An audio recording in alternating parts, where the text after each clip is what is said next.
Hey everybody, welcome to another episode of Reviewing Comics with me, your host, Alexander Turbin. Today we're going to be going over Fang #1, a Sirius comic from 1995. But before we get into that, I'd like to show you some of my own work. This is Random Access. It's a full-size black and white, but it was in color. It's going to go back to color shortly. And it has backup stories and all kinds of cool stuff. We're up to number 22. 22 is coming out shortly. Actually, 23 is coming out shortly. 22 just went out. And you can get these at patreon.com/Alex Turbin. Or you can go to my website and get other stuff, alexanderturbin.com. This is Mutandis. And you can get Mutandis and Random Access. Excuse me. And the Forlorn and all kinds of other stuff, Cyrene, the Cleric, all kinds of other stuff that I've done over my my comic book creating career so far. Hopefully I'll have many more years of comic book creating. And if you'd like to join me on that journey, I'd really appreciate it. So we're looking at Fang #1. I'm not sure what this exotica means. I think it's supposed to be like a serious line for maybe like X-rated or not even X-rated, because this isn't X-rated. It has no nudity or anything. I think it's just like a line for I don't know, something that's a little bit weird. So first thing, the cover. I thought this was Joseph Michael Linster, and I'm not entirely sure that it's not. Doesn't have his name on it. But it looks a little bit like his stuff. This whole book is reminiscent of Joseph Michael Linster's stuff, and he is the publisher. So I don't know. Maybe he did do the cover because it looks like his stuff. But anyway. Created, written, and illustrated by Kevin J. Taylor. And like I said, this came out in 1995. It's fully painted. I'm not entirely sure how it's painted. It kind of looks like some watercolor, some airbrush, some markers, some of everything. It's got some nice textures. But we'll get into the story first, and then we'll go back and look at the writing and the art, like we always do. So it starts out Fang Trials. It starts out with just a character's face, and then it's a cemetery with some lightning going in the background, and then there's 3 characters walking along, and you see one of them is scantily clad in a see-through nightie, and she's chained up, and so she's being led to some sort of hideout, some sort of place where they're going to do something, and you see this demon lord or vampire king or demon or something like that. We don't really know yet. And he says, does she bleed? And she just resisted, master. I tried to reason with her, but and so the demon or vampire puts his finger out, and arrows shoot out at the dude, and the master says, "Come to me," and she floats up to him. I'm assuming that he's a vampire, even though he kind of looks demonish. Maybe he's like the first vampire, because as you will realize, this is a world where vampires and humans coexist. So I think this vampire is turning her into a vampire on her as well, and then I'm not sure who that is. I'm not entirely sure who that is. You may leave. Is that supposed to be her? Because she's got tattoos now. So I'm a little confused. I think that's her as a vampire, and she's telling the guys that brought her with them that they can go. And he's looking back at the guy with the arrows in him. And then it cuts to another scene where there's a van, and there's these ladies talking, and they're kind of discussing what they're doing and where they're going. And it's dark, it's red, so there's really not a whole lot of action involved yet. But they're driving along, and I think, but I'm not entirely sure. It's not the future. It's not the future from. I think it's the future from here, um, but it doesn't really say. And they're in this kind of high tech looking van, and they take off, and these motorcycles come and shoot their tires out, and they kind of swerve and stuff, and they fall off a cliff, and then she wakes up. The main character of the story, her Fang. I think that's her name. No, that's not her name. But anyway, she's having a dream. So it was a nightmare. That's why it's red. I'm not sure if this was nightmare or if just the red was nightmare. I think it was just the red. But she's laying in a field with her motorcycle, and she's just kind of laying back and relaxing and trying to take a nap. And then she wakes up and kind of takes some water, drinks some water, and then looks at the city that she's going to, and doesn't really move the story along too much because you don't really know a lot about what's going on. It's kind of like they want a lot of stuff to remain a mystery and be shadowed and stuff. But then she sees some other motorcyclers, and they are thinking that she's a Fang, which is, of course, a vampire. So they think she's a vampire. She thinks they might be a vampire, or she thinks they also might be an ally of hers. So they kind of get into the scuffle, and she kicks one of the girls off of her bike, and he's like, "Stop! She's not a vampire. So she is no Fang. Let us go." And so they just kind of take off. So I think it's like a Road Warrior type world with vampires, because a lot of this is motorcycle and car and vehicle centric. So she takes her bike, and she takes off towards the big city, Silo City. It says something here. I can't read it. I think it's something about vampires. Oh, you don't belong here. So I think if might be a vampire city, and there might be actually whole cities that are vampire centric, or whole cities that are human centric. So she just kind of makes her way around the streets and kind of checks out some of the stuff that's going on. She ends up in a bar, and you're meant to believe that it's a vampire bar, and all of these people are vampires. I think this is a very Blade-ish looking, and so she's just kind of working her way around the bar, and kind of looking at all the people, and trying to figure things out. She's looking for something, looking for someone, but it doesn't really explain a lot of who she's looking for or what she's looking for. Finally, I think this is the owner of the bar. She kind of comes along to the main character, and just kind of has a little bit of dialogue with her, and then she leaves, and then this other guy says, "I saw her first," and the hot looking vampire chick, I think she's a vampire. I think they're all vampires. Says so, and so the main character goes outside, and she's looking at these people who were in the bar before, and they're trying to mess with her bike. And apparently the motorcycle is something special. It's got some like cool stuff to it, and they're really just kind of messing with her, and they take a knife and scratch her motorcycle, and they're like, "Hey, why don't you give us the keys and we'll go for a little trip?" And finally she's had enough. She smashes the main vampire in the face. He gets up, and he's like, "You bitch!" And they're just kind of getting into this little kerfuffle, and they're fighting, and she throws the female vampire over her head, and then the other one comes back, and he's gonna like attack her, fight her, whatever.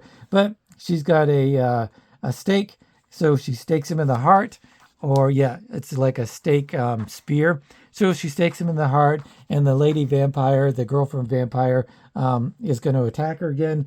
But she sees that more people are coming, and this guy who you remember from the very beginning was the one that brought uh, this character, I think, yeah, this female into the vampire's arms and made her into a vampire. So he is a acolyte of the demon lord or vampire lord or whatever it is, and uh, you better run. They will kill you, just as they would have, just as he would have. We don't really know who he's talking about. It's just all kind of a mystery. So she hops on her bike. She hits her beep, beep, beep, boop, boop, her high tech motorcycle. This is very high tech stuff. I think it's kind of like an Akira slash Road Warrior slash futuristic kind of sci-fi vampire thing. And then you go back to the hot lady vampire, and in the shadows is the guy that was looking at for her or at her or whatever. She takes off, and there's this other motorcycle gang that's after her with the chains, and they finally run her off the road, and she and her bike end up in the river. This doesn't make a whole lot of sense because if she's not a vampire, she doesn't have super strength, so she just has regular strength. Although she does do some kind of feats of strength, so she's proven herself for Festivus. But she grabs a hold of her bike, which is sinking in the water, in the stream, or in the river rather, and she's swimming while pulling the motorcycle up, and it just doesn't really jive unless she has some kind of supernatural powers. But we're gonna just wait and see what happens. And then it cuts to another scene where it's like a boardroom, and they're just having discussions about the the vampire problem. I think they're discussing whether or not the vampire in the beginning has too much power or something like that. But then this guy comes in, and it's a priest, and that's the end of that little interlude. And it goes back to the main character who has drug herself out of the river, and she's pulling this motorcycle, which is probably 800 pounds, 900 pounds, something like that. And she drags it out of the water and to her side, and she's in a graveyard, and she goes back to her memories of her mother, because she keeps saying mama or mother or something like that. And I guess the mother did the same thing where she was in the river. She pulled herself out, and she made it to the same place, but she was attacked by somebody. And that's when she kind of wakes up. So I think she actually passed out from all the exertion of pulling her motorcycle out of the river and stuff. So she whips out her gun because she realizes somebody's there, and it's just a little kid. And so she looks, a little worse for wear, and she asks if she has any food. And then she's like, "Yeah, I'll give you some food here." And then the girl just takes off without taking the food or whatever. And then the guy from the bar comes around, and he's just like, "I'm not who you think I am. I'm Thanos, and I'm here to help guide you through this place." And so she doesn't really know what's going on, and she says, "I need no help." And he says, "Are you certain?" And he goes in and he kind of reaches for her, and he has these long claws, so he's obviously a vampire, and she's not into that. So she's like, "Back up," and he's just like, "I'm not who you think I am," and he says here, "But you'll find out that soon enough. For now, you should head south. It is there you'll find her. She has been waiting for you." So we're thinking maybe it's her mother, maybe it's some vampire that wants to turn her. We don't really know. So he takes off. She doesn't know where. He just kind of disappears or whatever. She sees this weird thing. She goes running towards it, and it's a statue of her mother in the graveyard, and she's maybe being turned into a vampire or something. We don't really know yet. And then there's some advertisements for some Sirius stuff. Sirius is a pretty cool publisher. They were on the brink, I think, of doing some really, really fantastic stuff. I really like the Joseph Michael Linsner stuff. And I've never read Poison Elves. I'm going to get Poison Elves #1 and review it on the channel. and because I've always wanted to read it, and I just never have. And I haven't really heard anything good or bad. So if anybody's a Poison Elves fan, let me know if I definitely should check it out and review it on the channel, and if it's really that cool. It went through quite a few issues, so I think it must have been pretty popular and stuff. So let's go through the story and the art. It's by Kevin J. Taylor again, like I said, and story-wise, it really feels like a Carpenter film. A James Carpenter, is that his name? It's very sparse in dialogue and very heavy on mood and stuff like that. There's some nobody really has any kind of voice, which is really, as you know, that's one of my main concerns about writing and characters and stuff like that. If somebody is of a different characteristic than somebody else, they should have a different voice, different dialect, different dialogue. They should act differently. But everyone really they say very few things, and they just kind of just say explicitly what they're going to say, but they don't have any kind of other knowledge, or they don't convey anything else other than an exact point of what they're wanting to do, or what they're wanting to say, and it makes it sound a little bit dry. It's very matter of factly.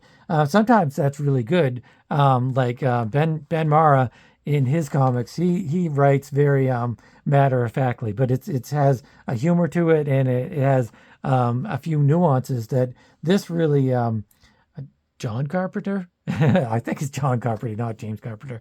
I'm getting James Cameron and John Carpenter mixed up, I guess. But anyway, I feel like it's heavily influenced by Carpenter and that Vampires movie. I think it's just called Vampires. Like I said, the dialogue isn't very heavy. It's kind of it's a little on the weak side. The plot moves along pretty nicely. I didn't really have a hard time following what was going on, even though like flashbacks and stuff like that, it doesn't say 20 years later, 10 years later.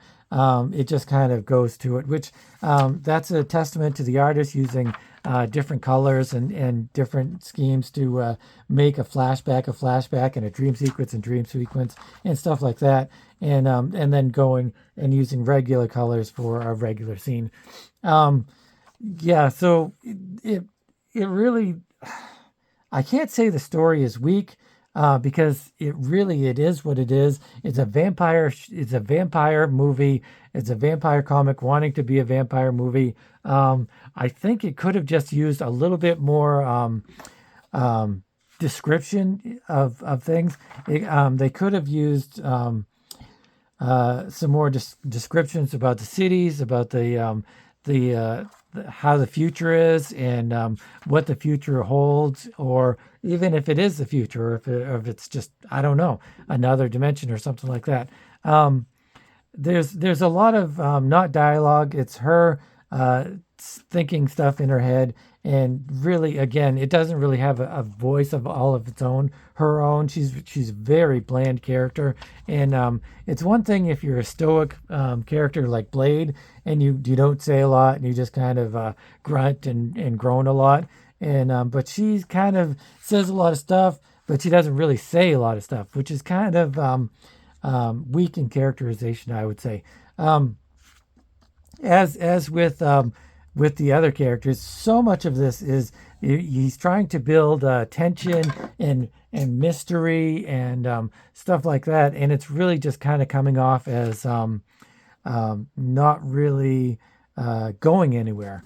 I mean, that the story is going to go somewhere eventually, maybe issue 2, but in this one issue, it doesn't really go anywhere, and you kind of have the inkling that it's not really going to go anywhere either. Anyway, which is perfectly fine if you're in this to see some cool vampire fights and some cool cheesecake and stuff like that. Then that's perfectly cool to read and to want that and to read it and to like it. You've got some cool motorcycle chases, and that's really, really pretty cool. But the story, it kind of does have some flashbacks and some uh, foreshadowing and stuff with her mother going into the river, and then her going into the river, and stuff like that. And the little interludes, they don't really break up the story too much. They kind of add to it. And like I said, the red of this really makes the flashbacks or the dream sequences come alive. So that's really kind of cool. But yeah, there's too much of trying to be mysterious and not enough explaining some of the details that you need to kind of increase the tension of a mystery. So at least that's what I think. So as for the art is pretty good. I really like his colors. I really love his monochromatic stuff, the dream sequences and the flashbacks and stuff like that. And I really think his color work is really cool. And although there is one point where he uses the dreaded arrow, which really, as you know, as I've said many times before, here's the arrow, the little yellow arrow. See, all they would have had to do is move the writing text up here, then you would have known to go here and here. And really, you don't need that arrow anyway, because you know to go from here to here. If there's any place you need an arrow, it's for here to go here, because I think you're supposed to go like this. But that's a little bit unsure. But you really don't need the arrow there. All you need is the word balloons or the text to kind of connect the panels in the way that they're supposed to go. But as for his narrative art, I think everything he does, other than the dreaded arrow, is pretty good. I didn't have to go back and reread anything, and everything flows really nicely. The panels are nicely separated, and there's a good variety in the different kind of panels and stuff. I think that I'm not sure that he needs as many panels as he has. He's got like 5 or 6 panels on each page. And really, the way the story's going, it really doesn't feel like he needs that. And he could have just made his characters a little bit bigger and a little bit bolder. So I would say the painting and the color work is really fantastic, and I really like it.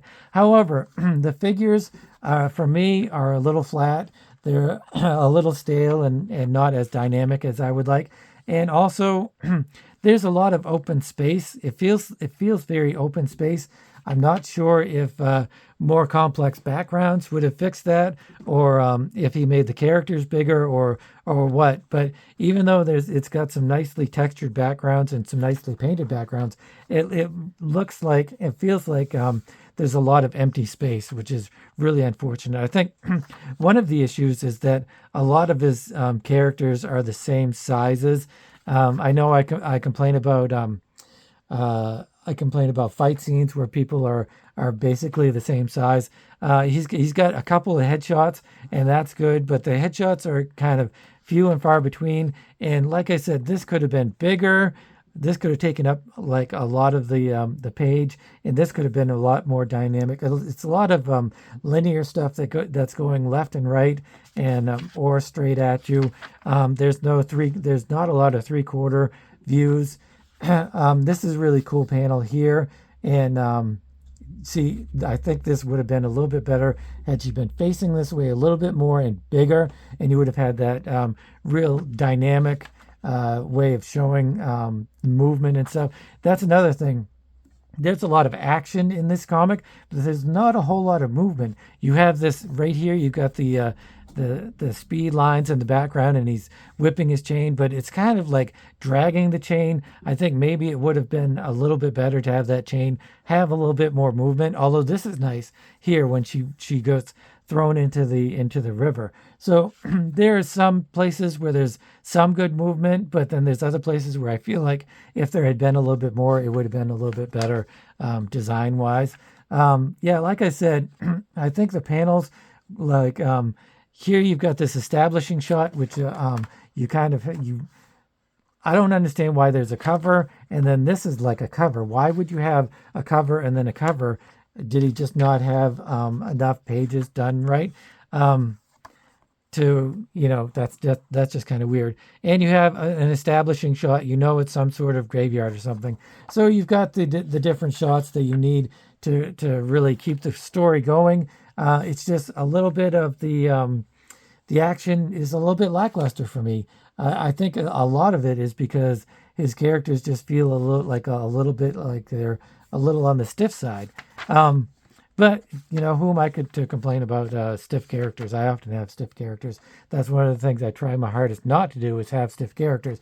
But then it kind of looks a little funky. Here's a nice final panel. I wish she was a little bit bigger. But it's a nice ending panel. It leaves a little bit of a cliffhanger, and it's kind of got a little bit of shock value. So yeah, there's a lot to like about Fang. I don't think you ever realize what her name is, or if she is Fang. She just kind of, I think that's just what she calls vampires, though. But there's a lot to like about this book, and I have a few critiques about the art, but overall I think it's pretty good. I would definitely buy another one if I was saw it in the dollar bin. Definitely. If I saw it for a couple bucks, probably. More than a couple bucks, probably not. It just hasn't grabbed me, it hasn't hooked me the way that I would really like. I think that there's a little bit too much. He's trying to be a little bit too nuanced, and not enough action when there really kind of should be a little bit more action. But anyway, I'm going to give this out of 10. I would say I would give this an 8. Yeah, because like I said, my bar at 7 is if I would go get a copy on its own, or I would seek out a copy. Yeah, I'm gonna have to say 7.5, not 8, because I'm not gonna go seeking out another copy for the second issue or whatever. But like I said, if I see it out in the wild, I'll definitely pick it up. So that brings it up over the 7, but not by much. It just doesn't draw me in, and doesn't intrigue me enough to go looking for more copies. So Fang, number 1 from Sirius by Kevin J. Taylor. Yeah, there's a lot to like about it, and I'm giving it a 7.5. If you guys like this kind of content, please consider subscribing and hitting the notification bell, and leaving me a thumbs up if you really did like the video. So I will see you guys next time, and keep on creating.